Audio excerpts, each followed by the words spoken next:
Vambora, gente. Vambora. Vamos lá.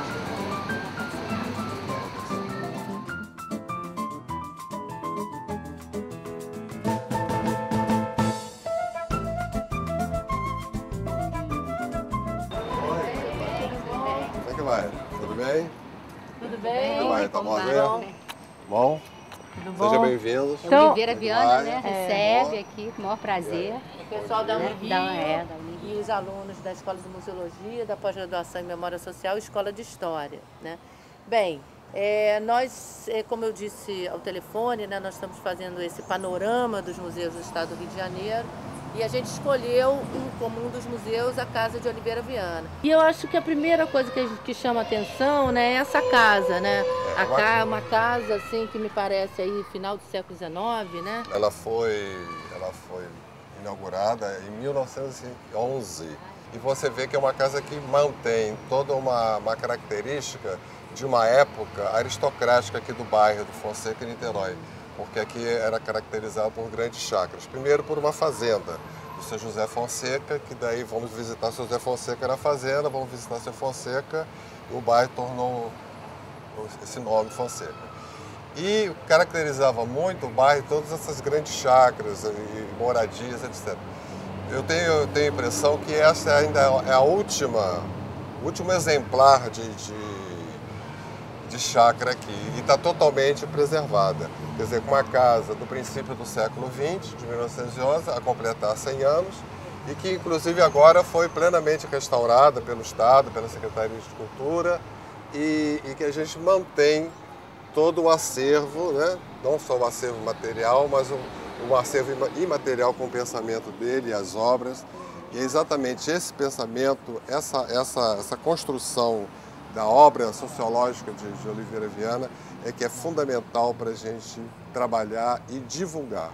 Quer dizer, a casa, pelo que vocês estão colocando, quer dizer, ela tem duas vertentes principais, né? Quer dizer, é a casa que morou Oliveira Viana, um grande pensador brasileiro, né? Mas também a casa em si é uma referência de história de Niterói. Da época, né? exatamente. De história de Niterói e da história do Rio de Janeiro, né? Do país, é um estilo de casa, de construção.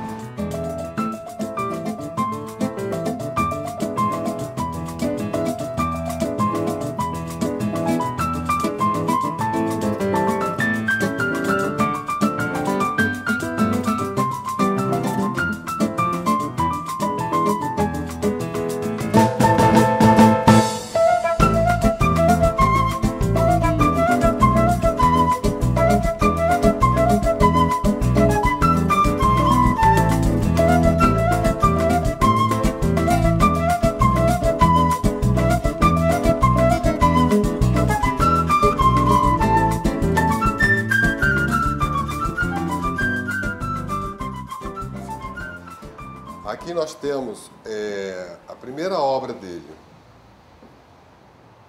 e a primeira publicação, que data de São Paulo, 1920, cujo primeiro editor, Monteiro Lobato, a editora do Monteiro Lobato. Tá?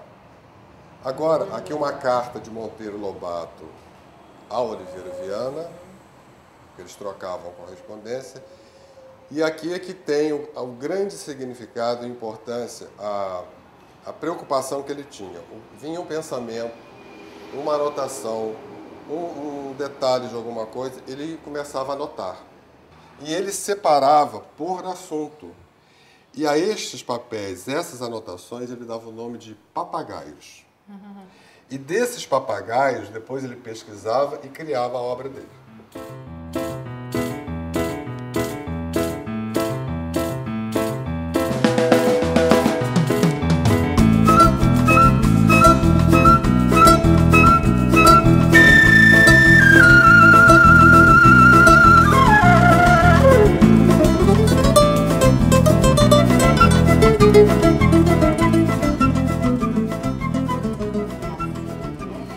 Aqui nós estamos entrando no grande universo de Oliveira Viana. A casa é muito Essa interessante. é a biblioteca de Oliveira Viana. Nossa, dá vontade de ter um escritório assim. É. Aqui é o grande universo. Aquele ambiente. Aqui estão Aqui enfileiradas, são são as aqui obras, né? as obras de Oliveira Viana, são 16 obras. Tá. Ele na Academia Brasileira de Letras, o diploma da Academia Brasileira. Foi cadeira 8, não foi? Foi cadeira 8. Então, Quer dizer, isso é uma ali ele foto está da sendo- época até retocadinha, né? É. Que foto interessante, né? E Porque ela ele dá ia um jogando clima, né, da chão. casa, da É. do período. agora, lembra dos papagaios que eu te falei, fechados, com laço de fita? Olha o que ele fez. Ele colocava aqui compartimentados, de acordo com os assuntos. É uma classificação, né? Já era uma Como- classificação aqui, ó. 1, 2, 3 e assim sucessivamente. Eles não estão aqui porque estão armazenados.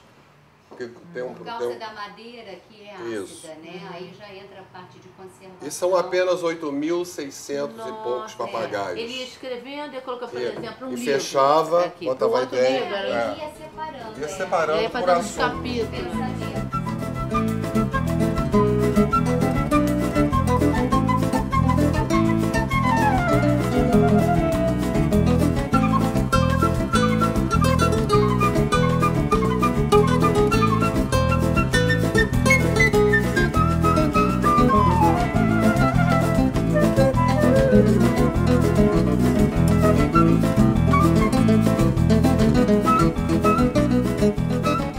E você tem noção, assim, de quais dessas obras são raras, assim? Olha, nós já entramos em contato com a Biblioteca Nacional, nós tivemos a visita, a chefe, né, dessa parte de obras raras, e ela falou que a casa por si só e todas as obras São raras, entendeu? viraram obras São raras. raras, viraram, entendeu? Porque foram manuseadas, tem dedicatória, tem escritos dele. Só os estudos das dedicatórias, então, né? justamente, elas se Já tornaram, mostra toda uma rede de relações, de trocas intelectuais numa época, né? Justamente, então ela expõe As isso. cartas, inclusive, indicam muito isso e revelam muito isso, né?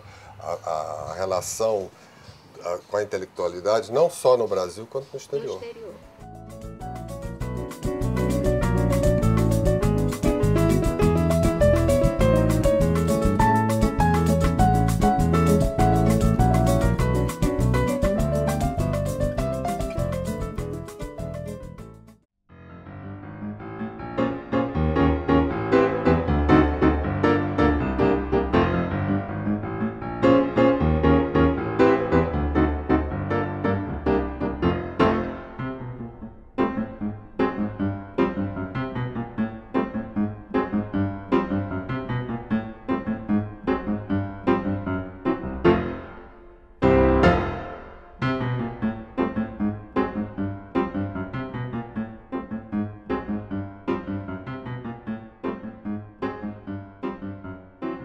Eu vou guiar vocês aqui pelos próximos aproximadamente 60 minutos, mostrando um pouco da história do que é hoje o país, que de alguma maneira dialoga com a história da casa, e o que é Niterói, o que foi Niterói, a partir do Solar de Jambeiro.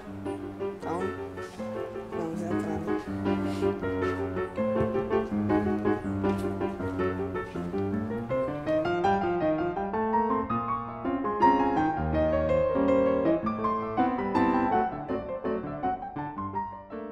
O primeiro proprietário dessa casa era o proprietário daquela casa de lá, que é o Bento Joaquim, que era um comerciante português.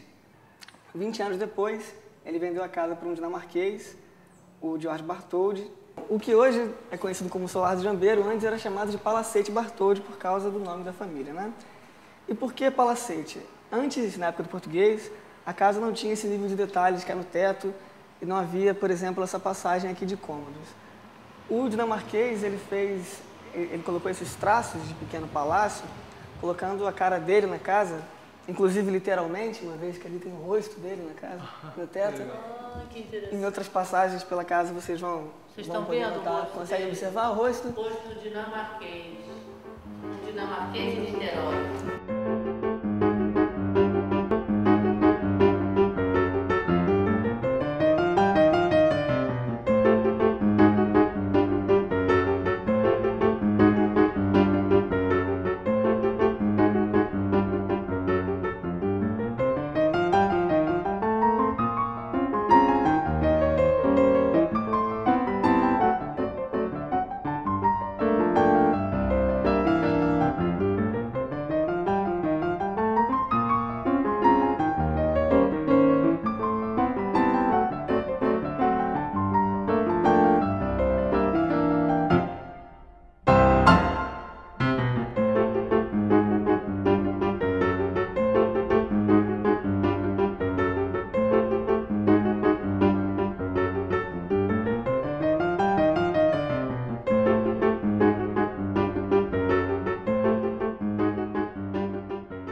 Essa aqui era a lavanderia e é sem dúvida uma parte da casa que a família Bartholdi não devia frequentar muito, né?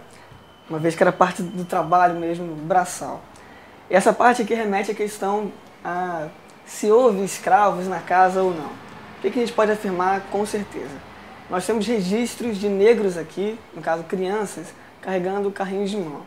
No começo, o que acredita-se, no máximo que tenha sido os escravos de ganho, né? Que não que fosse uma troca justa, mas que de alguma maneira havia troca, que era, eles comiam e dormiam aqui, isso era fato que acontecia, em troca do trabalho, né, para os dinamarqueses.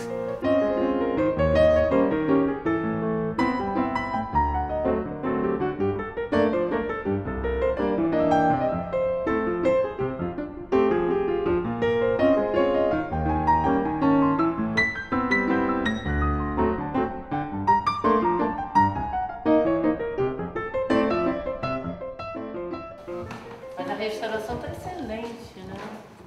E já tem alguns anos, na verdade, a ideia é que haja de novo um processo de manutenção, porque sempre acontece algum problema com maçanetas ou coisas pequenas assim.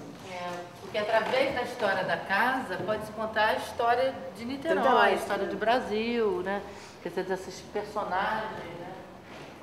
E esse cômodo em particular, esse e o cômodo do lado falam um pouco da família mesmo. Porque aqui tem um traço curioso que era habitual na casa, que era escrever nas janelas. Isso aqui é feito de cristal. Eles escreviam... Aqui são apenas nomes, datas, mas aqui no cômodo ao lado tem uma parte de um poema. Especula-se que foi feito com anel de brilhante. E se foi de fato feito com anel de brilhante, é uma boa ilustração do poder econômico que havia na casa. né? Tem em francês, tem em dinamarquês, em português mesmo.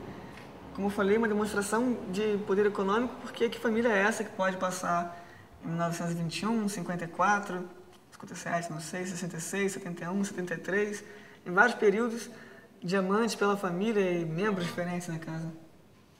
E aqui, por final, tenho fé, serei feliz neste solar.